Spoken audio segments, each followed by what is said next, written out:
and South. ICE, Immigration and Customs Enforcement. ICE, El Hielo. Hey familia, how you doing? Luis Cotto, and this is going to be a preview of the agenda coming up for the Hartford City Council meeting for January 27th, right? Monday the 27th. Today's the 22nd, and the agenda came out today. As some people might know, the way the agenda works, unless things have changed, but I doubt it, is that city councilors are they're supposed to have their items into the city clerk's office by noon on Wednesday. So they gather everything up, and basically it is a resolution, and sometimes you get back up, but resolution or ordinance to the clerk's office by noon on Wednesday, the Wednesday before the meeting, before the council meeting. So that was today at noon. And by 4 or 5, they get it all together and they bring it to the councilors, they distribute it, and now they're distributing it. They have been distributing it electronically to anybody who signs up. Again, you can reach out to Sixto, but the person who sent it out today, and this is another question I might have, is Eric Lusa. Eric Lusa has been in the city clerk's office for a long time. He's a really great guy. His email is lusae001@hartford.gov. So I think he's sending it out. An interesting thing that I don't know what's happening, like John Bazzano is or was the town and city clerk for the city of Hartford, but the package is signed by Eric Lusa as acting town clerk. I don't know what that means, but that's okay. I'll find out, and if John retired or something, then Eric is a really great guy, but it's just something that stood out. So this remember last council meeting there were 11 items. Again, this is new in the season. There are 12 items today. And normally when you receive the agenda, I don't have it printed, so I'm going to be looking at the computer now, is you'll have, the way it's broken down by the clerk's office is there's always the communications first, and then any reports, any proposed ordinances, and then also finally resolutions. And so there are 12. There are, breaking it down, there are 5 pieces of communication, 1 report coming out of a committee, 3 ordinances, 2 submitted by Mayor Bronin, 1 submitted by the city council, and then 3 resolutions. And just like just a tying loose ends from last time, and people were kind of waiting to see what happens this meeting. If some people remember, there was a resolution putting forward for Widalis Bermudez to be named minority leader of Hartford City Council, which did not pass in the meeting, and there was some hubbub about that. There was also a concern, was there going to be another resolution put in for a minority leader? That is not the case. It could be dead, and the Democrats just say we don't need a minority leader, or there might be something in the future. There can always be a resolution put forward. In this case, excuse me, there is nothing. So we're going to go down the list and do the 12. It should be pretty simple. There's some interesting ones there, but we'll go through. The first 2 pieces of communication that are attached to resolutions are from Mayor Bronin, nominating people for specific positions. The first one is confirming the nomination of Interim Police Chief Jason Thody as Chief of Police for the City of Hartford.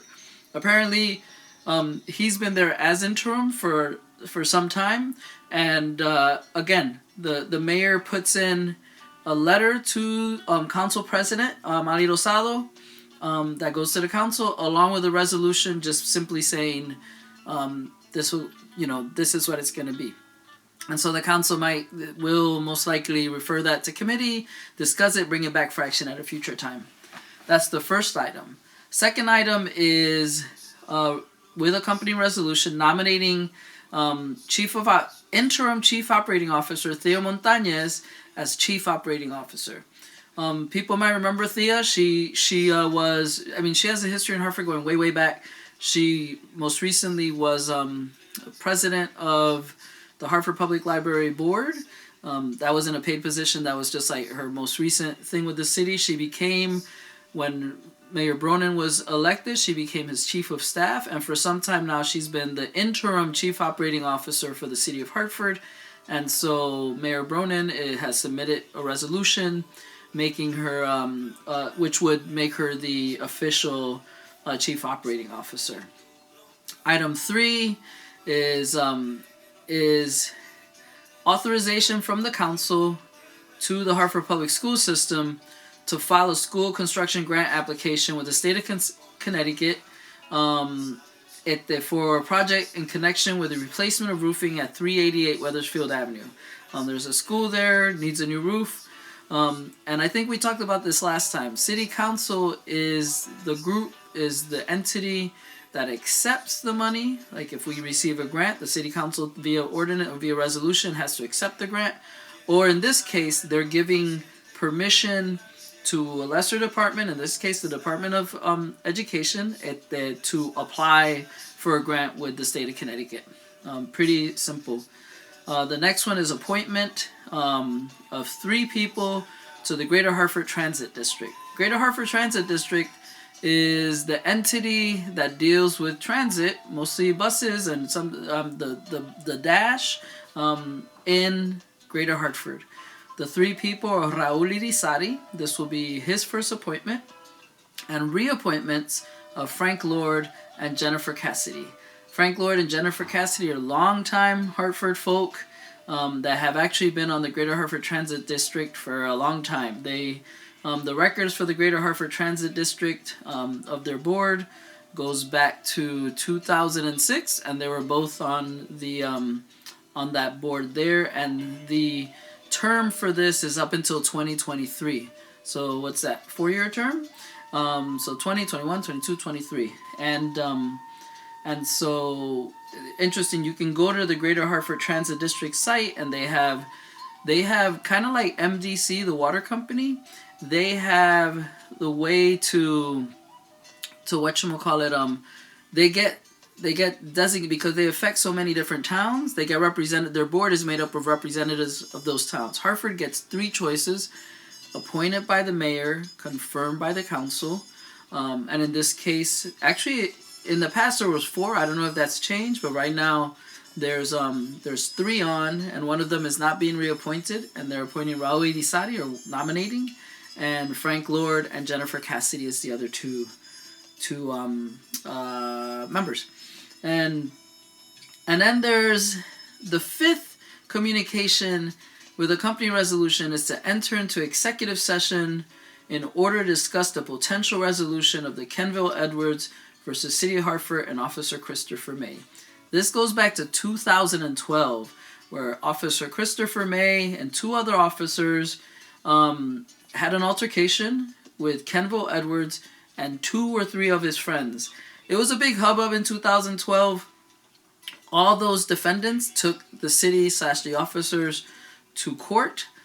A lot of those charges, most of them were dismissed except for 2. One of them was the suit between Kenville Edwards and Officer May. Later on, Officer May was ruled against. Kenville Edwards was said he was guilty, used excessive force. So I think there was like some further city just said no, let's try this again, and right now it looks like there's going to be some sort of settlement. And normally when that happens, the mayor along with corporation council, they go into the back room behind city council dais, and they just go over the cases. This is what happened. This is where we're at. Because again, this is going back to 2012. There's been a lot of litigation around this, and they're gonna say we want to settle for X amount of money, and this is all in executive session, so no one can say what happened in there. And there's a discussion. They kind of like talk about that, and then they all come back out if and when they want to take action and vote on it, saying do we want to do this? I can't remember if they actually name the the price on the dais or with the settlement amount. They might just say, pursuant to the discussion, do we okay? And then eventually the settlement amount eventually becomes, I believe, public information. And that's item number 5. And that's so you'll see if they might hold it to the end and they say motion to go to executive session, and they'll do that.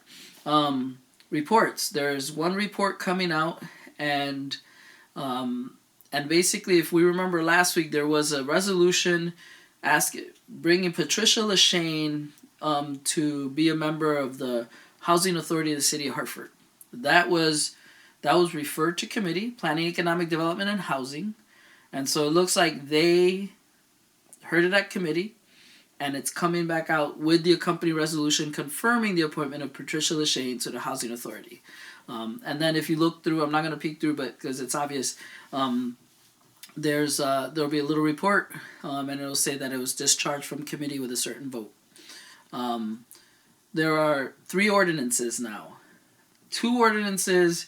One is an ordinance amending general fund appropriations to reflect revised project costs relative to public improvements in the Burns Latino Studies Academy. I should have done a little bit more reading on this instead of doing it now, because this is interesting. Basically, the original ordinance, which council approved whenever, had a certain amount that this is how much we're going to spend, and it looks like that's changing. It never changes for below. It always changes when it grows. So I apologize for not looking into that. I did a couple research on some of these. I forgot to do this one. And I'll take a look at it. If there's anything big, I'll let you people know. But because the second one is the same thing. Ordinance amending general fund appropriations to reflect revised project costs relative to public improvements at Buckley High School. So items 7 and 8 are both basically just amending the ordinance, saying we said we're going to spend this amount. In fact, it looks like we're going to spend this amount. And the council basically has to approve that expenditure. There has to be just rationale. It goes to committee. And one thing about the ordinances, every ordinance not only gets the committee process, but they have to have a public hearing. So each of these lists when they're going to be up for public hearing. February 18th, Monday, February 18th. If we remember, the 3rd Monday of the month, the 2nd and 4th Monday of the month is when the 2 council meetings are. At the beginning of the first council meeting, between 6 and 7, there's a public comment period on anything that's on the agenda, and sometimes they'll give you leeway on anything you want to talk about. The 3rd Monday of the month is public hearing, so any ordinances that are on the agenda will go there, and then you can go speak in favor, speak against. So in this case, there's definitely a lot of time left. I encourage you to go look up these 2 ordinances, look at them, see the history. Maybe talk to someone at the school committee or someone in the school, the council school committee, and the board of ed, to see what's the deal. The 3rd ordinance similarly is going to hearing date on February 18th, and this is really interesting because it's an ordinance making it unlawful for any person to sell or offer for sale any flavored tobacco product. This is being put forth by Majority Leader Clark and Councilman Gale.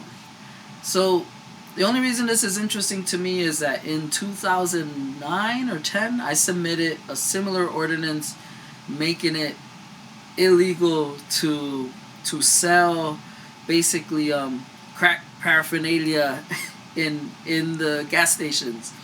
And I was told by Corporation Counsel that was illegal. We couldn't do that.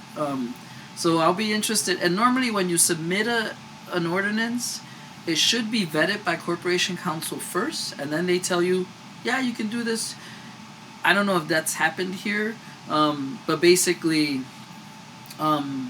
it'll be interesting to see what happens with that, because on its face, unlawful for any person to sell or offer for sale any flavored tobacco product. Just that one sentence has a lot, any person, does that mean a bodega can sell it, or the individual person? Because then it looks like you're finding or putting the onus on the individual. So bodega, maybe if the bodega has like a vending machine, is that fine? Like, the devil is in the details, so it'll be interesting to see what happens with this one. Resolution 10, the 10, 11, 12 are just resolutions. The first one is submitted by the entire council, 1, 2, 3, 4, 5, 6, 7, 8, 9, which is awesome because this is showing some unity after like a crazy first meeting. And it's resolution that Batterson Park Conservancy now desires to gain approval under State Statute 26-2 of the Code to use the name Batterson Park Conservancy in fundraising and publications. It seems like mad technical legal stuff that they can't do it without council permission, so they're asking for council permission, and it looks like everybody signed their name on it, so that should just like go up for action, or just be referred and eventually come back to action eventually. Councilwoman Bermudez and Councilman Michtam submitted a resolution calling for a search and interview process for Hartford's next police chief that involves Hartford's residents and police department employees.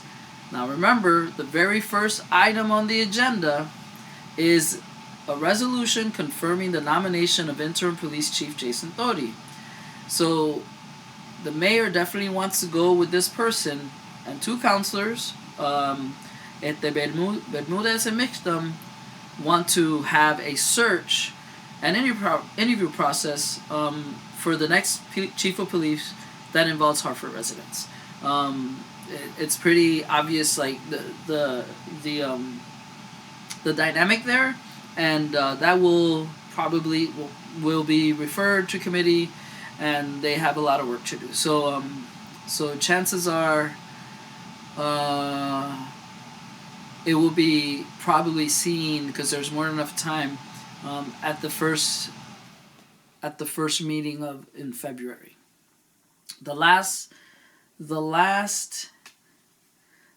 item is put forth by Council President Rosado, Councilman Clark, Councilman Sanchez, Councilwoman Rossetti, Councilwoman Surgeon, amending the council rules. Now keep in mind, the first meeting they submit the council rules, saying this is how we're going to work. That original resolution was then substituted, changing different times. So it looks like someone said, wait, this isn't going to work. I need to change this again. So they want to change section 9, subsection 5, to read, a regular Public Works, Parks, Recreation, Environment Committee meeting will be held on the second Wednesday of each month at 5:30 in the council chambers.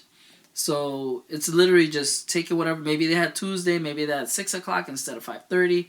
So they're going to change that. So this seems pretty simple. The regular, but again, the interesting thing here going to be the difference between item 1 and item 11. Items 7 and 8 seem regular, but how much is the increase? Let me just go down to Buckley High School. Stay right there. Stay with me. I still got a couple minutes.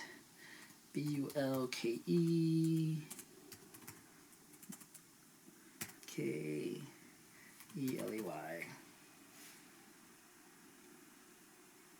Bulke. Oh, it's not giving it to me. I'll just zoom down. Okay. So the estimated useful life of the project is not less than 20 years. The total estimated cost of the project is $154 million. Million? Oh my God! $154 million.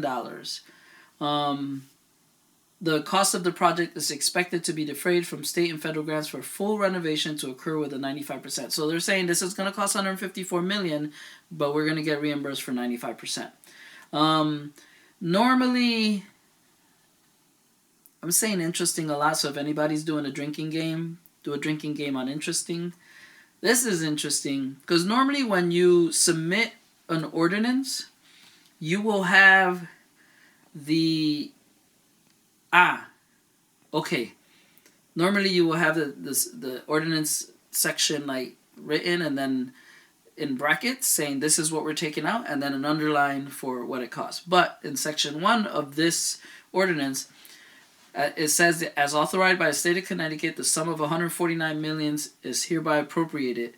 And so then what they're adding is in the general fund in support of the public improvements of Buckley High School project number, which additional sum will increase the estimated project cost in the project to $154 million. So originally the appropriation was $149 million. It's gone up $6 million. $6 million? $5 million. So and if we went up to we're looking at $3 million.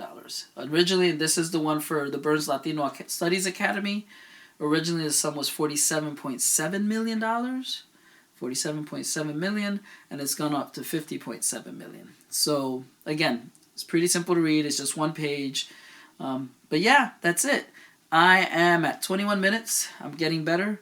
And that's it. I will be in Hartford tomorrow, Thursday the 23rd, at the library to see Window Horses. We're screening it at the library.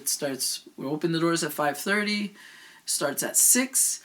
And I'll be around from like 4:30 on. So if anybody wants to connect, have any questions, give me a holler. That's cool. All right. Peace. Talk to y'all later. Adios.